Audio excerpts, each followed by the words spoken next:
लक्षण अभी से दिखाई देने शुरू हो गए। चलिए हम लोग इसको आगे भी देखेंगे। फिरोज अजीज साहब, हमारे अभी के जो पैनलिस्ट ने बताया वो कई सारे आंकड़े रखे, अनिल जी ने चार्ट रखा।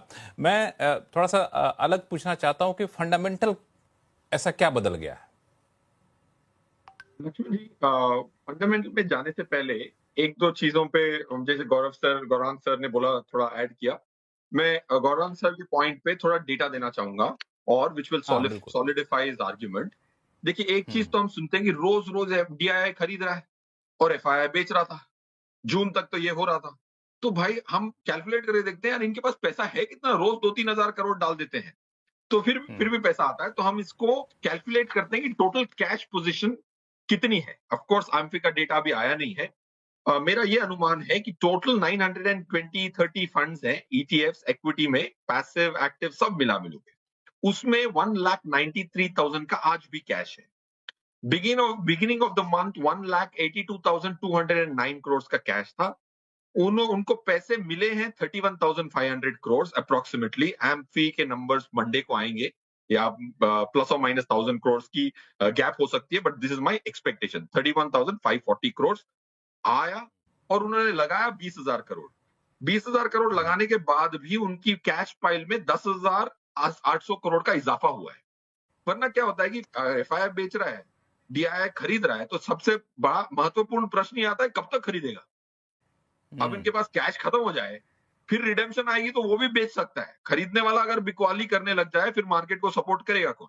तो the good news is 1,93,800 crores is my expectation of 31st July cash pile in spite of putting 20,000 crores. That's one. Second, amphi के जो नंबर्स आने वाले हैं मंडे को, इसमें मैं एक रिकॉर्ड कर देता हूं। मेरी एक्सपेक्टेशन है कि स्मॉल कैप कैटेगरी में 6,573 करोड़ की इनफ्लो आई है, प्लस और minus 300-400 crore it could be. ETFs और इंडेक्स फंड्स इक्विटी कैटेगरी के 8,600 है। ईएलएसएस में 500 करोड़ का नेगेटिव आएगा, वैल्यू कॉन्ट्रा में 300 करोड़ का नेगेटिव आएगा, डिविडेंड डील में नेगेटिव आएगा, लार्ज कैप फंड्स में नेगेटिव आएगा। इस बार मंडे को वैलिडेट होगा ये नंबर, करीबन 500 करोड़ नेगेटिव है, तो मतलब ना के बराबर पैसा आएगा। So what am I trying to get to is broader market, जैसे गौरांग सर ने कहा, ब्रॉडर मार्केट डोमेस्टिक की वजह से चलेगी। वो चलेगी क्योंकि मिड कैप में 5,500 करोड़ आने वाला है, मंडे का नंबर आप देख लीजिएगा, और 6,500 स्मॉल कैप का आने वाला है। So this is my expectation, और इसलिए मैंने कहा आपके इसमें डाल। फिर लास्ट में और एक बहुत अच्छा पॉइंट बताया दूसरे एक पैनलिस्ट साहब ने कि मार्केट एफआईआई हमारे पे निर्भर नहीं कर रही है। हम एफआईआई पे निर्भर नहीं कर रहे। क्यों नहीं कर रहे? एनएससी 500 जो 500 सबसे बड़ी कंपनियां हैं, अप्रोक्सीमेटली 1,86,000 करोड़ का फ्री फ्लोट है। मतलब 1,86 लाख करोड़ का फ्री फ्लोट है। इक्विटी म्यूचुअल फंड का ईयूएम है 44 लाख करोड़। ये कितना हो गया? 23.88%। अगर एनएससी 500 का म्यूचुअल फंड वाले खरीदना चाहें तो 1/4 वो खरीद सकते हैं। 2007 में सिर्फ 6% खरीद सकते थे। If mutual funds decided to put all their money to buy NSE 500 free float, they could only buy 6.43%. Today they can buy 24%. My projection is equity mutual fund as a percentage of NSE 500 free float will reach 33, which is the US number, by 2031. तो अगर हमारे पास 1/4 पैसा हो free float absorb करने का, तो FII पे निर्भरता कम होगी। खाली 6% हो, जो 2007-8 में सिर्फ 6% हम खरीद पाते अपनी कंपनियों का, तो बाकी 93 किसी और ने खरीदना था, रिटेल ने खरीदना था। तो तब 50,000 करोड़ भी सेल किया था 2008 में, तो सेंसेक्स 50% गिर गया। That's why the reliance of FII money has reduced, because we can own 1/4 of NSE 500 free float today. तो जो अनिल जी बता रहे थे क्यों एफआईआई पे हम लोग की निर्भरता कम हो गई है, वो क्रैश जैसी हालत में नहीं रहते हैं, डायरेक्शन जरूर दे सकते हैं। बखूबी आपने डेटा के जरिए बताया। इस पे कुछ गौरांग शाह साहब कुछ ऐड करेंगे आप?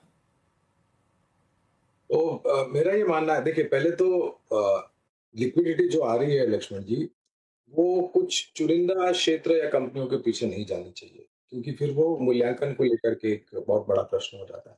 हमारे लिए उतना ही जरूरी है कि सेकेंडरी मार्केट में मजबूत बना रहे, और प्राइमरी मार्केट के द्वारा जिस प्रकार से पिछले साल और 2024 में हमने आईपीओ की भरमार देखी थी, नया पेपर आए, अच्छे मूल्यांकन पर आए और सक्षम कंपनियों के आए, ताकि ये लिक्विडिटी जो है, नकदी जो है, वो एब्जॉर्ब भी हो सके। लोग ये भी विचारधारा कर रहे थे कि प्राइमरी मार्केट अगर भरमार आ जाएगी, बहुत सारे आईपीओ की, आकर्षित आईपीओ की मूल्यांकन को लेकर के, काम को लेकर के, कंपनी के प्रोडक्शन वगैरह-वगैरह जो भी है, तो सेकेंडरी मार्केट से लिक्विडिटी निकल जाएगी। और आज भी कई लोग मुझे यही पूछते हैं कि फलाना आईपीओ आ रहा है, तो क्या सेकेंडरी मार्केट में? अरे भैया, हमारे यहाँ पर नकदी लिक्विडिटी इतनी है कि आपको किसी प्रकार का डर या किसी प्रकार की चिंता करने की आवश्यकता नहीं है। तो ज़रूरी ये भी है कि जब कभी भी वो लिक्विडिटी आए हमारे यहाँ पर विदेशी संस्थागत निवेशकों की, तो वो अब्ज़ॉर्ब भी होनी चाहिए। वैल्यूएशन का फिर प्रश्न नहीं होना चाहिए कि too much of liquidity chasing few stocks. Indian market में जो कुछ भी चीज़ें चल रही हैं उसमें चिंता का विषय तो देखने को मिल ही रहा है, लेकिन चीज़ें आने वाले दिनों में और भी बदलती हुई नज़र आएगी।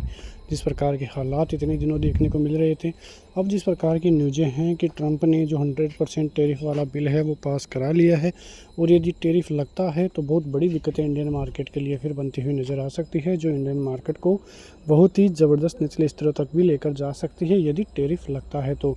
और यदि इंडियन मार्केट में टैरिफ से बचाव होता है तो फिर एक अलग ही लेवल इंडियन मार्केट में देखने को मिल सकता है। एफआईएस की अच्छी खासी खरीदारी, क्रूड का नीचे आना, रुपये का थोड़ा मजबूत होना, ये कहीं ना कहीं इंडियन मार्केट को अच्छा सहारा दे रहे हैं। लेकिन आने वाले दिनों में देखना होगा कि चीज़ें किस प्रकार से बदलती है।